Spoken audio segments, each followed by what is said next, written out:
श्री गणेशाय नमः। प्रिय बंधुओं,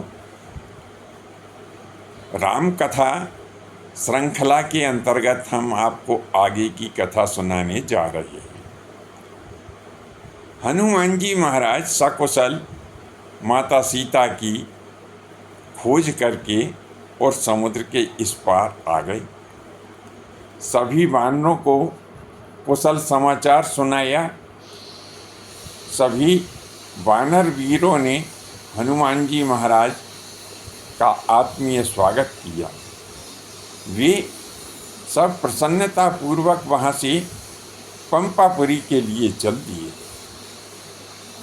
मार्ग में कंदमूल फल खाते और ऋषियों का आशीर्वाद प्राप्त करते। जो राक्षस मिल जाता तो उससे भी दो दो हाथ कर लेते थे। सभी उछलते कूदते, कभी वायु मार्ग से तो कहीं जो है स्थल मार्ग से। वे सब के सब पंपापुरी आ गए। पंपापुरी आने के पश्चात उन्होंने महाराज सुग्रीव और रामचंद्र जी महाराज को सब माता सीता के कुशल समाचार कह सुनाए। सुनकर के प्रभु श्री रामचंद्र जी महाराज को बहुत संतोष हुआ। जिस समय ये सभी वानर वीर माता सीता की खोज करके और रामचंद्र जी महाराज को सूचना देने के लिए आए थे, उस समय गर्मी की ऋतु समाप्त हो रही थी और वर्षा की ऋतु प्रारंभ होने जा रही थी। तो भगवान श्री रामचंद्र जी महाराज ने उसी प्रवर्षण पर्वत के ऊपर चतुर्मास व्यतीत करने का निश्चय किया। जब वर्षा ऋतु समाप्त हो गई, परम पवित्र आश्विन मास, जिसे हम कुंवार का महीना भी कहते हैं, आश्विन मास आ गया। उसमें भी कृष्ण पक्ष निकल गया, शुक्ल पक्ष आया। तो शुक्ल पक्ष की जो परम पवित्र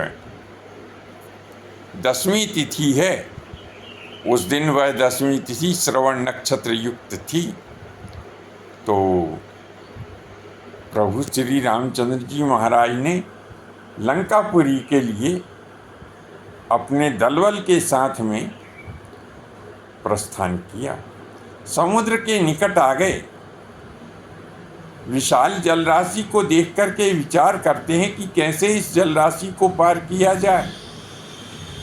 तो बहुत सारे जो कपिवीर थे वे बोले कि प्रभु, इसमें कोई आश्चर्य की बात नहीं है, कोई कठिनाई नहीं है, हम तैर करके चले जाएंगे। तो भगवान राम ने कहा कि नहीं, हम समुद्र से रास्ता मांगेंगे और ये निश्चय ही हमारे कुल गुरु के समान है। विनय करने पर ये हमें रास्ता अवश्य दे देंगे। ऐसा कहते हुए भगवान श्री रामचंद्र जी महाराज कुशे का आसन बिछा करके अन्न और जल का त्याग करके और प्रार्थना करने लगे। 3 दिन व्यतीत हो गए। समुद्र ने प्रार्थना स्वीकार नहीं की। तब प्रभु को क्रोध आ गया, धनुष चढ़ा लिया, अपने बाण को धनुष के ऊपर चढ़ा लिया और कहने लगे प्रभु श्री रामचंद्र जी महाराज कि विनय न मानत जलधि जड़ गए 3 दिन बीत, बोले राम सकोप तब भय बिन होए न प्रीत। बिना भय के प्रीति नहीं होती है। मैं इस शठ से 3 दिन से विनय कर रहा हूँ, इसने मेरी विनय की अवहेलना की है। अब मैं एक ही बाण में इस संपूर्ण सागर को सोख लूंगा। बस फिर क्या हुआ? समुद्र जो था 12 योजन दूर पीछे हट गया। 12 योजन पीछे हट गया था। जब भगवान श्री रामचंद्र जी महाराज ने बाण चढ़ाया था, उस समय अकुल आ गया, कच्चा मच्चा घबरा गए। ये क्या हो रहा है, कोई प्रलय आने वाला है क्या? पृथ्वी कांप उठी थी उस समय। तब समुद्र हाथ में एक थाल जिसमें नाना प्रकार के रत्न भरे हुए थे, भेंट देने के लिए प्रभु के सामने प्रकट हुआ। कहने लगा कि प्रभु, मेरी विनय आप सुने। यदि मैं आपको वैसे ही रास्ता दे देता हूँ तो आपकी मर्यादा घटेगी। प्रभु, आप मर्यादा पुरुषोत्तम हैं। मैं आपसे प्रार्थना करता हूँ कि ये नल और नील नाम के जो दो वानर हैं, विश्वकर्मा के पुत्र हैं, ये बचपन में एक ऋषि के शालिग्राम जी को बार बार जल में डाल देते थे। तब ऋषि ने इनको श्राप दिया था कि तुम्हारे हाथ का कोई भी पत्थर जल में नहीं डूबेगा। तो प्रभु, आज उस श्राप को वरदान के रूप में आप परिवर्तित करें और नल और नील के हाथों से मेरे ऊपर एक विशाल सेतु बांध दें। यहाँ पर मेरी लहरें अधिक नहीं रहेंगी, मैं शांत हो जाऊंगा। तो भगवान ने कहा कि वो तो सब ठीक है, मैंने जो धनुष के ऊपर बाण चढ़ा दिया उसका क्या करूं? यह अमोघ बाण है, एक बार चढ़ने के बाद में फिर ये उतरता नहीं है, इसको लक्ष्य चाहिए। अब तुम ही बताओ कि इसे कहाँ छोड़ूं? तब वह जलनिधि कहने लगे कि प्रभु, मेरे उत्तर तट पे कुछ ऐसे लोग रहते हैं जो धर्म के विपरीत आचरण करते हैं। वह क्षेत्र आभीर मंडल के नाम से है, आप वहीं पर इसको छोड़ दें। तब भगवान श्री राम ने समुद्र के कहे अनुसार आभीर मंडल को लक्ष्य करके उस बाण को छोड़ दिया। यह आभीर मंडल कहाँ पर है? वर्तमान में जो थार का रेगिस्तान है, यह पहले कभी आभीर मंडल के नाम से जाना जाता था। तो इस प्रकार से भगवान श्री रामचंद्र जी महाराज ने उस बाण को वहीं पर छोड़ दिया और नल और नील के हाथों से सर्वप्रथम नवग्रह की पूजा कर 9 पाषाण भगवान श्री रामचंद्र जी ने वहाँ पर डलवाए। नल और नील सेतु बांधने का काम शुरू कर दिया। नल और नील के मन में ये भाव उत्पन्न हुआ कि देखो, अगर हम नहीं होते तो राम जी का कोई सेतु नहीं बांध सकता था। तो भगवान ने कहा, रुको, अच्छा अभी बता देते हैं कि सेतु कौन बांध रहा है। तो समुद्र को इशारा कर दिया कि थोड़े से तेज हो जाओ। समुद्र ने 2-3 लहरें ऐसी उत्पन्न की तो वे उनके द्वारा डाले गए सारे पत्थर इधर उधर हो गए। नल और नील कहने लगे कि प्रभु, ये क्या लीला है? तो भगवान श्री रामचंद्र जी कहने लगे, तुम तो सेतु बांध रहे हो, बांधो। नल और नील समझ गए कि प्रभु हमारे अहंकार को दूर करने के लिए ऐसा किया है। हाथ जोड़ने लगे, चरणों में नतमस्तक हो गए। तब भगवान राम ने कहा कि सुनो हमारी बात, कि एक पत्थर के ऊपर रा लिखो और दूसरे पे माँ लिखो और समुद्र में डाल दो तो ये दोनों जुड़ जाएंगे। नल और नील ने वैसा ही करना शुरू कर दिया और इस प्रकार से अब सेतु बंधना प्रारंभ हो गया।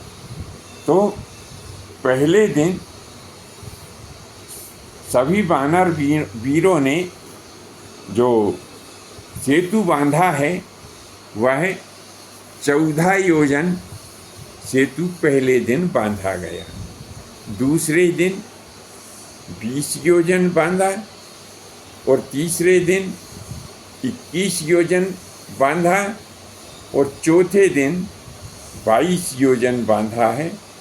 पांचवें दिन 23 योजन लंबे पुल की रचना उन नल और नील जो विश्वकर्मा जी के पुत्र थे उन्होंने समस्त कपियों की सहायता से की। तो बंधुओं, इस प्रकार से जब सेतु बंध गया तो प्रभु श्री रामचंद्र जी महाराज ने वहाँ पर भगवान शिव की स्थापना करने के उद्देश्य से हनुमान जी महाराज से कहा कि तुम काशी से एक सुंदर शिवलिंग लेकर के आ जाओ। हनुमान जी महाराज आकाश मार्ग से काशीपुरी गए और वहाँ से शिव जी से विनय की कि प्रभु हमें 2 शिवलिंग दे दो। तो भगवान शिव जी ने कहा कि भगवान रामचंद्र जी महाराज ने तो एक शिवलिंग बनाया है, एक शिवलिंग मंगाया है, तुम 2 शिवलिंग क्यों ले जाना चाहते हो? तो बोले प्रभु एक शिवलिंग मैं अपने नाम से भी वहाँ स्थापित करना चाहता हूँ। अब हनुमान जी महाराज को शंकर जी ने 2 शिवलिंग दे दिए। दोनों शिवलिंग लेकर के हनुमान जी महाराज आकाश मार्ग से चले आ रहे थे कि उनके मन में भी यह भाव उत्पन्न हुआ कि आज मैं नहीं होता है तो रामेश्वर की स्थापना नहीं हो पाती। राम जी ने कहा कि तुम भी रुको जरा। राम जी कहने लगे भाई मुहूर्त निकला जा रहा है तो मैं बालू का ही शिवलिंग बनाए देता हूँ। भगवान श्री रामचंद्र जी महाराज ने वहाँ पर बालूकामय शिवलिंग की स्थापना की। ऋषि और मुनि वहाँ पर जब शिवलिंग स्थापित हुआ था तो बहुत से ऋषि मुनि वहाँ आकर के उपस्थित हुए थे। भगवान रामचंद्र जी ने उनको दक्षिणा देने के लिए इंद्र के पास में सूचना भेजी, एक बाण छोड़ा और इंद्र को आदेश दिया कि इन सबको दक्षिणा देनी है। इंद्र ने स्वयं आकर के वहाँ ऋषि और मुनियों को दक्षिणा दी। इधर क्या हुआ कि हनुमान जी महाराज जब आ गए तो देखा तो इधर तो स्थापना हो चुकी थी।